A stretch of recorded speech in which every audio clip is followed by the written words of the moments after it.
Good morning, YouTube! Griever, your host as always, bringing you guys episode 4 of Bleach. The review. Let's get right underway with this one. Not nearly as good as the last episode. Once again, the Shinigami arc, once we know, like when this series first started, of course, this was exciting because there were new things that we weren't aware of, that we didn't know about. I gotta say, it's not really one of my favorite arcs in the series because it tends to drag in episodes like this where it's hard for me to describe. I don't mind the whole Chad story, and we get the introduction of Chad and what type of character he is and such, and another monster of the week sort of idea. That's usually how a lot of these series have to start out. You need your monster of the week, your villain of the week to kind of get the ball rolling before we get to the overall arc of the story. But honestly, I just can't wait to get to the Soul Society. I really can't. I can't wait to the introduction of Kisuke Urahara, one of my favorite characters from Bleach. And yeah, I'm just waiting for it. I really am. Last episode got me in the feels. It's more than likely the next episode, sort of like how episode 2 was kind of, okay, we're setting up for episode 3. Episode 4 here is setting up for the conclusion in episode 5 of the story involving the bird, who's actually a boy. I hope that's explained.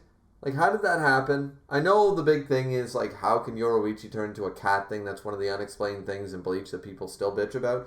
But, seriously, this little boy is a soul. He's randomly in a bird. The bird can talk. Like, a lot... I'm confused here, because regular people without spirit energy can see this bird and hear this bird, and he can talk and say, yeah, I'm this boy. This is kind of going against the whole rule of people without spirit energy can't see souls and ghosts and spirits and yada, yada, yada. Because now, all of a sudden, it can inhabit, I guess, a living animal? Was the bird dead? Was the bird alive? What about the bird's soul? There's a lot of questions I have about this whole bird thing. It's kind of weird. Honestly, this is once again just a setup episode. There wasn't really anything. I did note that there was the whole Ichigo would have dyed his hair black if you really care what people thought. And this is brought up twice in the episode where he said, I don't really care what people think of me. Like, if I did, I would have tried to look like everybody else. And of course he does not. And we also get the introduction of how he first met Chad. He was fighting one too many gangsters even for Ichigo, and they were beating on him, and Chad showed up and let them beat on him instead, but he never raises his fist. He never raises his fist. And we won't really get what I think is one of the great lines and stories about Chad until I believe it's midway through the Soul Society arc. Maybe not midway through, but definitely in the Soul Society arc is when we get the full story about Chad.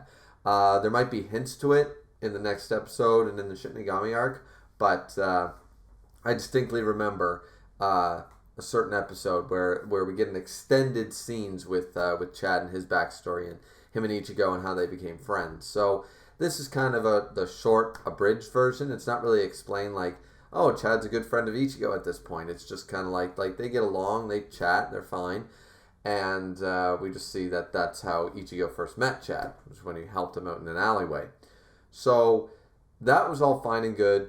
The whole bird thing, as I said, I got so many questions about the bird thing. Maybe it'll be explained in the next episode. I hope it will be, because I'm sitting here just thinking, and I'm going, what's up with this damn bird? Like, I got so many questions about the damn bird. I understand it's the soul. And Karin, once again, even though we know that she has that whole I don't believe in ghosts sort of idea, right now she has been, because she's not as attuned as Ichigo, but very attuned to the spirit world, considering the rest of the Kurosaki family, and she was able to deduce what went on. She recognized, like, she had this look on her face where when she was looking at the bird, when Chad and the bird were brought into the clinic and all this stuff, that's when she gets the entire story, understands everything. She's feeling ill. It's actually draining her, like exhausting her physically and mentally, and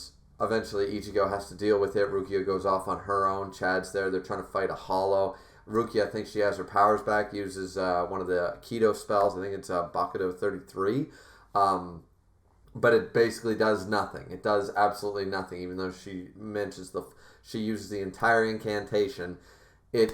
She thinks she's got her powers back. She can still unleash the spell, but the spell is so worthless. It's not even on level 1 anymore.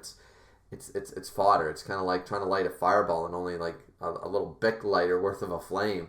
Like it's not going to do any damage. So that's really unfortunate. And then, as you said, we see Karin being tended to by Ichigo because she's just completely exhausted from figuring out that this bird, who's actually a boy's soul, wants to see his mother again, sort of idea. Doesn't realize that if he just passes on, he'll be able to. But we don't have the full story yet. All we know is that Chad is protecting this bird or this boy, and right now Chad's going to try to help Rukia against the hollow, though he can't see the hollow, and Ichigo's holding Karin, trying to figure out what to do.